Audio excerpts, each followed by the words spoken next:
This is a quick 10-minute video of how Warm exists in its current production release. The principle behind Warm is very simple. We get rid of the low-value engagements that take reps' time so they can focus on the high-value engagements that drive revenue. This includes automatically scoring, evaluating, and reaching out to new leads with context and intelligence, as well as analyzing the CRM for any closed-loss deals and bringing those back to life with the information from the previous engagements. Our building philosophy from day one has always been that CRM data is chaos and reps are lazy and don't fill out fields. We focused on complete visibility on every interaction, infrastructure that allows for 5-minute setups, and fallback layers so that Warm always has something to pull from. To touch briefly on our stack, we're using PostgreSQL as a database that translates everything in the CRM to a common language that our AI brains can read. This can handle billions of rows of records so the product is easily scalable. We have row-level security for each of the tenants, so customer A never interacts with customer B's data. OAuth tokens are encrypted and automatically refresh in the background, so your CRM connection never drops mid-campaign. At the heart of the system, we have stateless end-to-end workflows for each of our products. We'll go over these individually throughout the demo. This is a screenshot of what it looks like in its entirety currently. However, in real use case, it is broken up into individual canvases to isolate workflows individually. Working in tandem with both of these, we have our front end. This is where sales managers or admins will go to configure their settings, look at the audit trail, manage their account and billing, as well as clean their CRM. One of the core ideas for Warm is that while it is a sophisticated and complex product, it is lightweight and practically invisible for the customer. Reps do not need to learn a new system. Admins do not need to spend days or weeks with implementation. No API keys or long setup cycles. We use OAuth 2.0, the same sign-in procedure that banks use.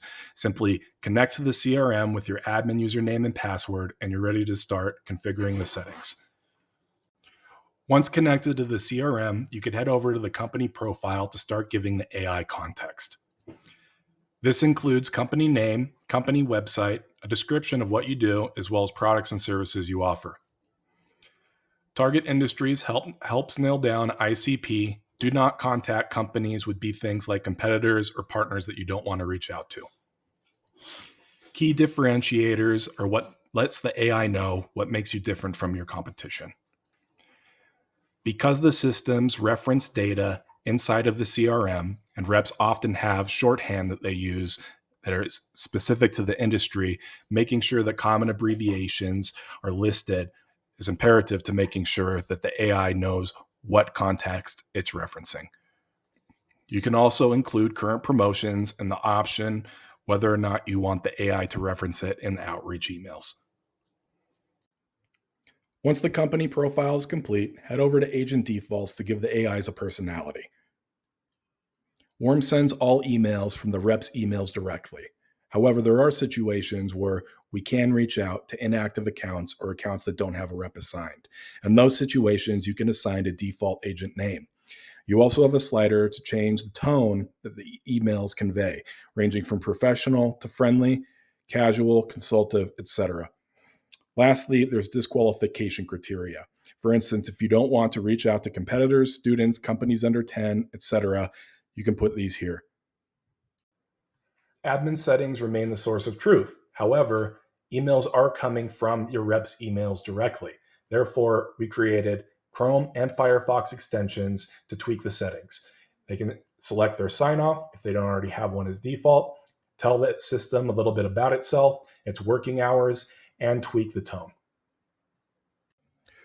Once agent defaults are set, head over to Rep Access and you can add the names, the emails, and what AIs the reps have access to. If you have specific or high-level accounts that you don't want the AIs to touch, you can create a list here and the AIs will completely ignore them. The final page is for re-engagement settings. We'll cover this more thoroughly in a minute, but everything that we went over previously is all that it takes to implement Warm into your CRM. First step after configuring all the settings is to head over to the Scrub Analyze portion of the user interface. Warm is the only AI SDR in the market built on the premise that CRM data is bad. Because of that, the AI brains will work and find fallbacks for every single layer of the CRM. However, we can simultaneously clean it. I currently have a Salesforce developer account loaded up with about 1,500 different records, all with missing fields, duplicates, bad data, etc. We do a quick run. Depending on the size of the CRM, it could take anywhere between 30 seconds to a couple hours. We use a process called asynchronous batch processing, which I'll get into momentarily.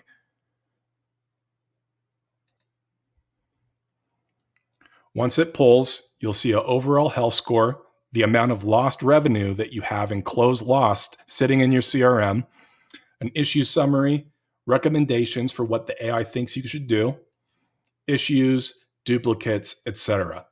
You also can go over to Merge, and an AI-assisted guided interface will tell you what accounts are pulling duplicate information and what it recommends you should do to actually remedy it. Asynchronous batch processing allows us to analyze millions of records in a CRM without breaking a sweat. The way that this works for the Analyze Brain is 3 independent systems. It starts with the orchestrator, which sends out 4 individual chunk workers to grab the data from the CRM. These chunk workers look at company, contacts, accounts, and deals. They also do this in manageable batches so that rate limits aren't hit. Beyond just grabbing the data, it translates it. An average CRM record is around 200 kilobytes. These chunk workers translate those records into 2-byte pieces of data. That's 16 digits. They then send that information off to Finalize to translate those keys into the original CRM data to report inside of the user interface. We also use recursive webhooks so that if the system stops, it picks up right where it left off.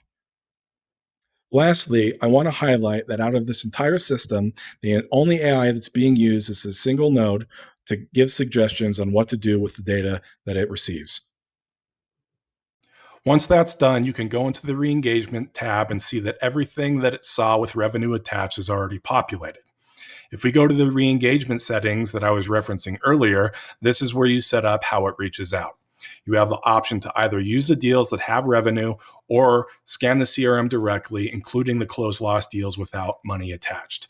Follow-up emails, you can choose between 0 to 3, the frequency that it runs, daily, weekly, monthly, how long the look-back period is, the amount of deals that you want to run per run, as well as the minimum deal size to look at or the maximum deal size to look at.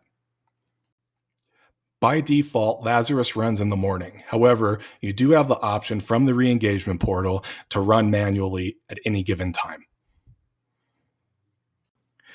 For the sake of the demo, I'm going to run Lazarus within the workflow itself. This first branch here, you can see that it's going through the zombie deals as opposed to all closed loss within the CRM. It then goes to determine fit to see if it's something that's worth reviving or skipping or reviewing. A skip would be a company that's not a fit, a company that's out of business, or a hostile contact within that company. A revive would be for a company that has conflicting data within the CRM or something that falls out of the ideal revenue that you set in settings. As you can see, it runs individually. That is on purpose.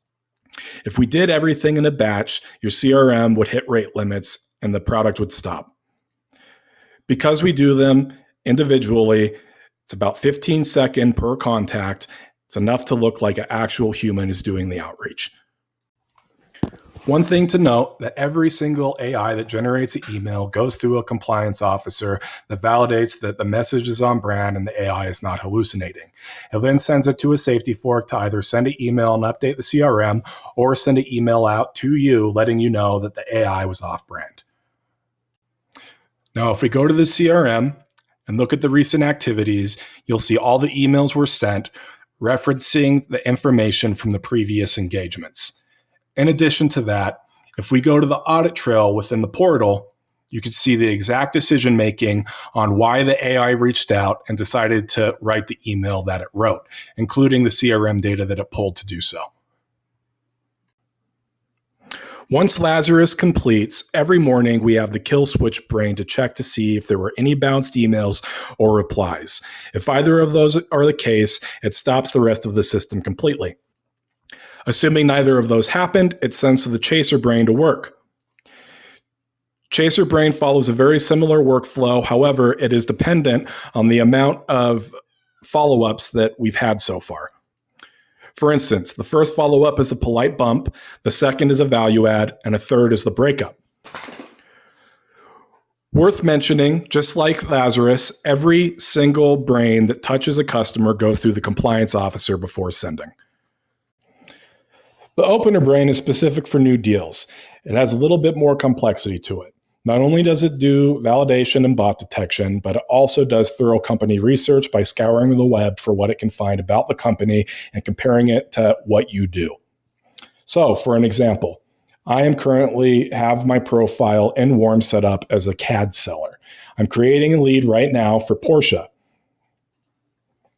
If I create it, it'll go through the system. It takes about 15 seconds to process completely, but once it does, still not quite there.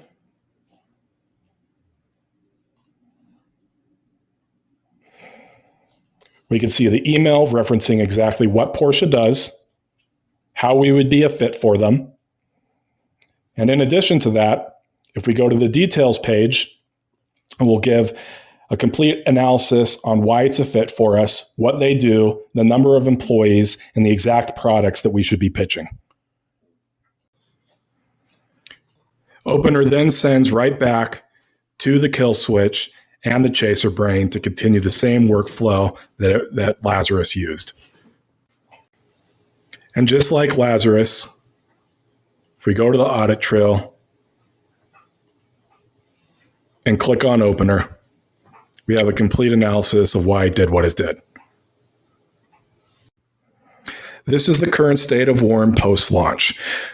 We have a lot done and we are currently still building and have a complete roadmap of where we want to go.